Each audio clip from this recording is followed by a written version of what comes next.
तीर्थ यात्रा के महात्म्यों का धर्मशास्त्रों में सुविस्तृत वर्णन मिलता है।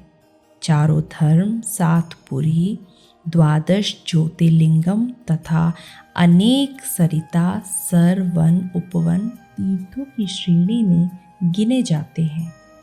इनके दर्शन, भजन, पूजन अर्चन करने तथा इनमें निवास, स्नान करने से धर्म लाभ होने की हिंदू धर्म में सुस्थिर मान्यता है। इन तीर्थों में लाखों करोड़ों की संख्या में हिंदू जनता धार्मिक भावनाओं से प्रेरित होकर जाती है। विशेष पर्वों पर तो तीर्थों में असाधारण भीड़ें होती हैं। करोड़ों रुपया इस अवसर पर हस्तांतरित होता है। आधुनिक युग बुद्धिवाद का युग कहा जाता है। इस युग में हर बात को बुद्धिवाद की तराजू पर तोलने की प्रथा है। जब सभी विषयों में खोज और अन्वेषण हो रहे हैं तो धार्मिक प्रथाओं के संबंध में भी विचार विमर्श होना स्वाभाविक है। तीर्थों के संबंध में भी नई पीढ़ी की बुद्धिवादी जनता विचार करती है, किंतु जब उनकी नव विकसित बाल बुद्धि इनकी वास्तविकता और उपयोगिता को ठीक प्रकार समझ नहीं पाती तो कुतर्क करने लगती है। तीर्थों के अस्तित्व को अनुपयोगी, हानिकारक तथा अवांछनीय तक बताया जाता है। आइए इस प्रश्न पर एक विवेचनात्मक दृष्टि डालें। तीर्थों की स्थापना करने में हमारे तत्वदर्शी पूर्वजों ने बड़ी बुद्धिमत्ता का परिचय दिया है। जिन स्थानों पर तीर्थ स्थान स्थापित किए गए हैं वे जलवायु की दृष्टि से बहुत ही उपयोगी है। जिन सरिताओं का जल विशेष शुद्ध, उपयोगी, हल्का तथा स्वास्थ्यप्रद पाया गया है, उनके तटों पर तीर्थ स्थापित किए गए हैं। गंगा के तट पर सबसे अधिक तीर्थ हैं। कारण यह है कि गंगा का जल सागर की समस्त नदियों से अधिक उपयोगी है।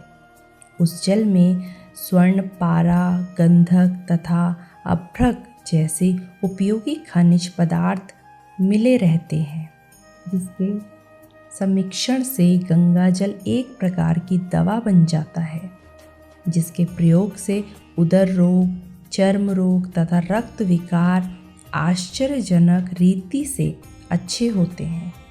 कुष्ठ एवं क्षय रोग को दूर करने की गंगा जल में महत्वपूर्ण क्षमता मौजूद है। इसी प्रकार अन्य नदी सरोवरों में अनेक अपने अपने गुण हैं। इन गुणों की उपयोगिता का तीर्थों के निर्माण में प्रधान रूप से ध्यान रखा गया है। आजकल वायु परिवर्तन के लिए लोग पहाड़ों पर जाया करते हैं। रोगी और दुर्बलों को डॉक्टर लोग वायु परिवर्तन के लिए किन्हीं स्वास्थ्यप्रद स्थानों में भेजते हैं। यही दृष्टिकोण तीर्थों में भी रखा गया है। जहाँ पर भूमि, वनस्पति, ऋतु आदि के आधार पर स्वास्थ्यप्रद वायु पाई गई है, वहाँ तीर्थ कायम किए गए हैं। इन स्थानों पर कुछ समय निवास करके वहाँ के जलवायु का सेवन करने से तीर्थ यात्रियों के स्वास्थ्य पर बड़ा प्रभाव पड़ता है।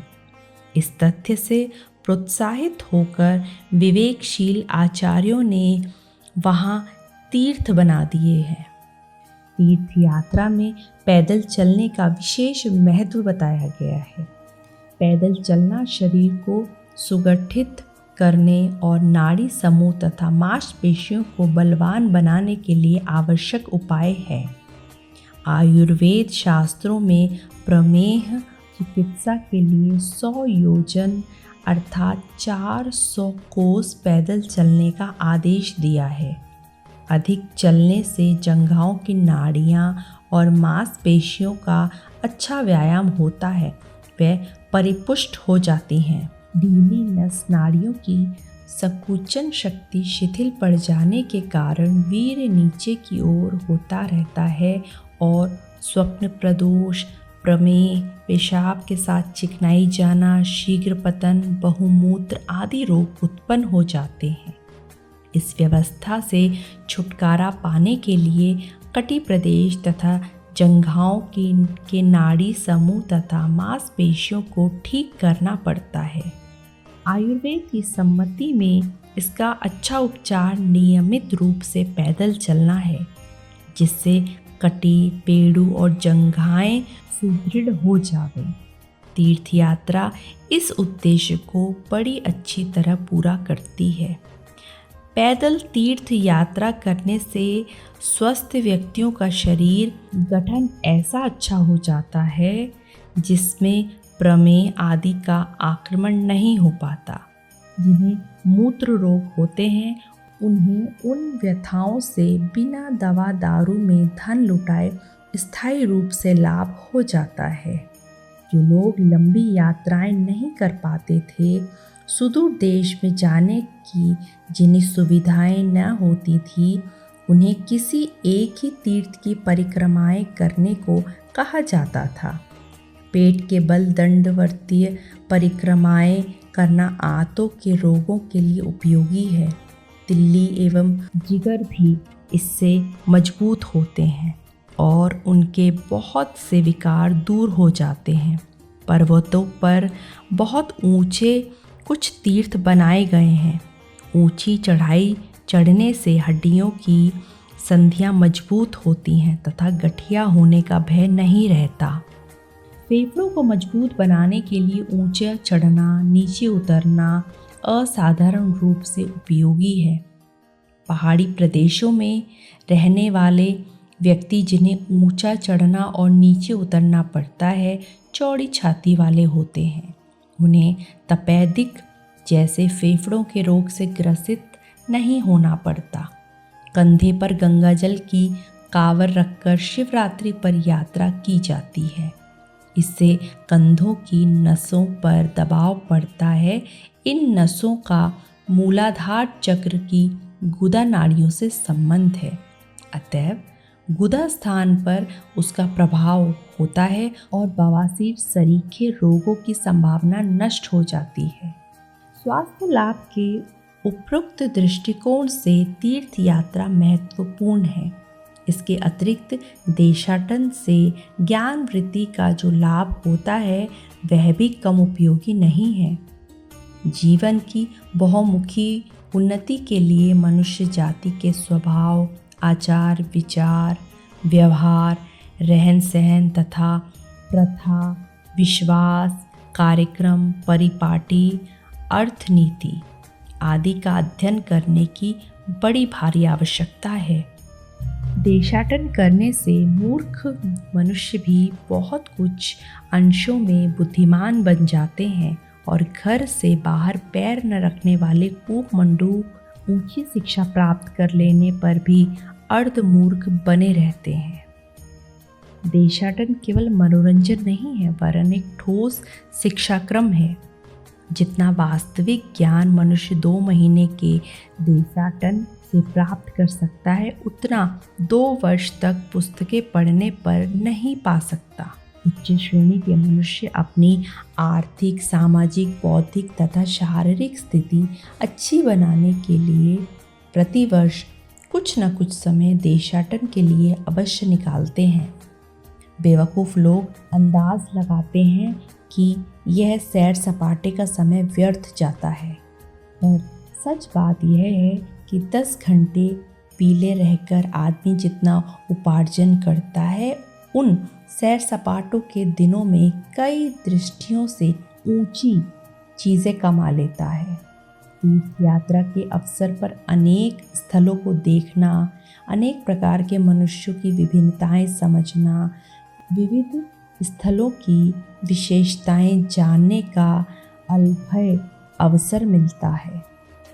अनेक कठिनाइयों का एवं दुष्ट, चोर, ठग और धूर्तों का सामना करना पड़ता है। इस संघर्ष में मनुष्य की चेतना, जागरूकता, सतर्कता एवं विवेचना शक्ति बढ़ती है। यात्रा के अनुभवों से परिपुष्ट होकर मनुष्य का बौद्धिक स्वास्थ्य बढ़ता है और वह बढ़ोतरी शारीरिक स्वास्थ्य की तरह ही महत्वपूर्ण है। देश के विविध भागों में किसी एक स्थान पर जब एक समय में बहुत लोग पहुंचते हैं तो ऐसा अवसर स्वर्ण अवसर होता है। व्यापारी लोग अपनी वस्तुएं उस बृहद जन समूह के हाथों बेचते हैं। ग्राहक लोग उन एकत्रित व्यापारियों पर नई नई वस्तुएं देखते हैं एवं दुष्प्राय चीज़ों को सुविधापूर्वक खरीद लेते हैं। इससे देश की व्यापारिक, औद्योगिक एवं आर्थिक स्थिति मजबूत होती है। आगंतुक लोग एक ही स्थान पर विविध प्रदेशों की विभिन्नताओं का ज्ञान प्राप्त कर सकते हैं, एक दूसरे से परिचय, संपर्क और हेल मेल बढ़ा सकते हैं। कोई प्रचारक अपने विचारों को ऐसे किसी एक स्थान पर रहकर भी अनेक व्यक्तियों में फैला सकता है।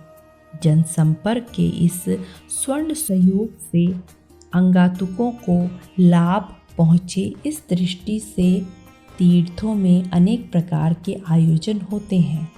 कला प्रदर्शनी, संगीत, भाषण, कीर्तन, प्रवचन, सभा सम्मेलन, सत्संग, अभिनय आदि।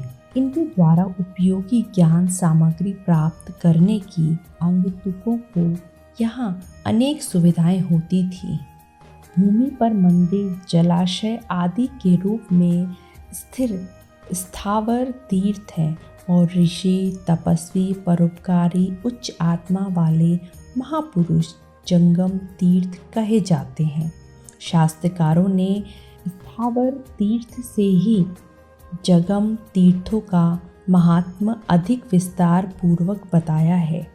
तीर्थ यात्रा में दोनों ही प्रकार के तीर्थों का समन्वय होता था, अतएव शारीरिक और बौद्धिक दोनों ही दृष्टियों से वहाँ जाने वालों को समुचित लाभ मिल जाता था। जीवन की व्यवहारिक कठिनाइयों को सुलझाने के लिए वह तीर्थ पुरोहित महत्वपूर्ण पथ प्रदर्शन करते थे। उन्हें विविध स्थानों की सुविस्तृत जानकारी होती भी थी।